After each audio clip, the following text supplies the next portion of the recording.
Hey everyone, welcome back.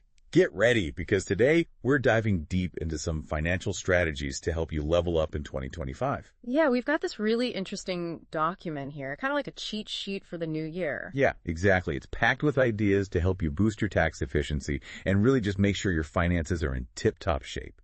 Think of it as a financial GPS to help you navigate the year ahead. I like that. A financial GPS. Okay, so first up, this document talks about how the IRS is adjusting tax brackets for inflation in 2025. Right, and at first glance, it might seem like a good thing, right? Yeah, more money in our pockets. Exactly. But it's not always that straightforward. Yeah, I can see how that could be tricky. Because you could actually end up in a higher tax bracket even if your spending habits stay exactly the same. Oh, wow. That's something a lot of people might not realize. Yeah, it's crucial to think ahead and anticipate these kinds of changes. So if someone's used to, say, maxing out their 401k contributions every year, they might need to reassess that. Exactly. They might need to adjust their strategy to account for those potential tax implications. Okay, so it's not just about earning more. It's about making sure those earnings are working efficiently for you. Absolutely. All right, well, speaking of making your money work for you, let's shift gears and talk about retirement. Okay, sounds good. And specifically, those required minimum distributions. Ah, yes, RMDs. Those can be a bit of a head scratcher for some folks. Yeah, definitely important to understand those, especially as you get closer to age 73. Right, and this document actually highlights a strategy that I hadn't heard of before called Qualified Charitable Distributions, or QCDs. Oh, yeah, those are great. I'm not familiar with that one. Can you break it down for us? Sure. So basically, a QCD lets you transfer money directly from your IRA to a qualified charity. Okay. And this can be a fantastic way to manage your taxable income, especially if you're already planning to give to charity. Oh, I see. It's a win-win. You fulfill your RMD requirements while also supporting a cause you care about. That's brilliant. I bet that's especially helpful for someone in their first year of RMDs, trying to avoid a big tax bill. Yeah, for sure. It can really make a difference. Okay, now this document also dives into some tax saving strategies, specifically for high earners. Right, because when you're in a higher income bracket, those tax-efficient investing strategies become even more important. Yeah, definitely. And one of the key things to think about is where you hold different types of investments.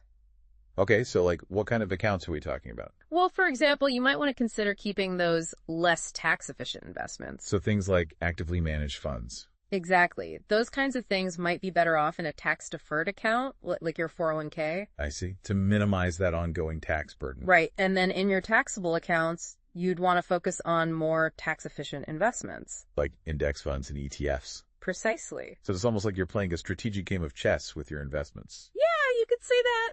Moving them around to minimize your tax exposure. That's a great analogy. But wouldn't keeping those less tax-efficient investments in a tax-deferred account potentially limit their growth in the long run? That's a good question, and it's all about finding that balance between tax deferral and potential growth. Yeah, that makes sense. And that's where working with a financial advisor can be really helpful. Oh, definitely. Because they can look at your specific situation and create a plan that balances tax efficiency with your overall investment goals. Okay, so it's all about personalized advice. Exactly. All right, now another strategy that caught my eye in this document is tax loss harvesting. What is that exactly, and is it something our listeners should be considering? Oh, absolutely. Tax loss harvesting is a really powerful tool. Okay, tell us more.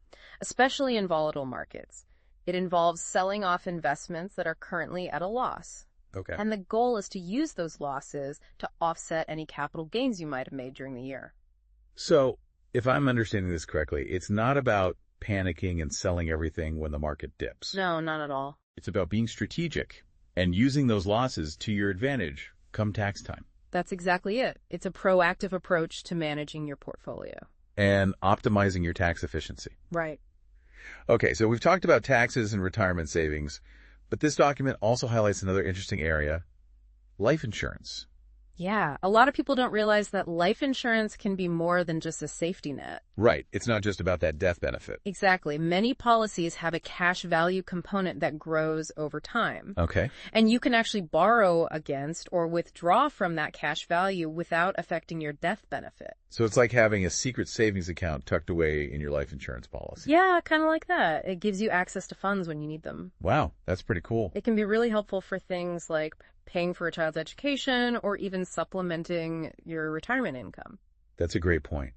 So, looking back at everything we've discussed, it seems like one of the most important takeaways is the need for continuous financial education. I couldn't agree more. The financial landscape is always changing, so staying informed is crucial. Absolutely. Whether you attend workshops, listen to podcasts like this, or work with a financial advisor, keep learning. Yeah, knowledge is power, especially when it comes to your money. Exactly. Now, for our listeners who are already pretty financially savvy, are there any additional resources or strategies they might want to look into?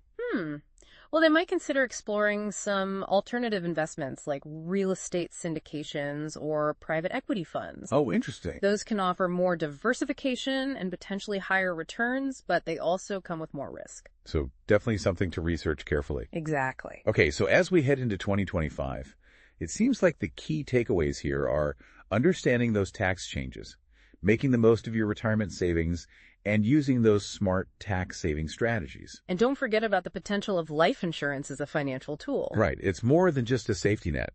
So as you step into the new year, take some time to think about which of these strategies resonates with you.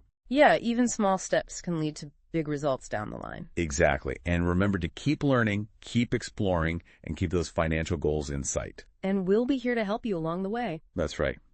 We'll be back with another deep dive soon. Until then, happy planning, everyone.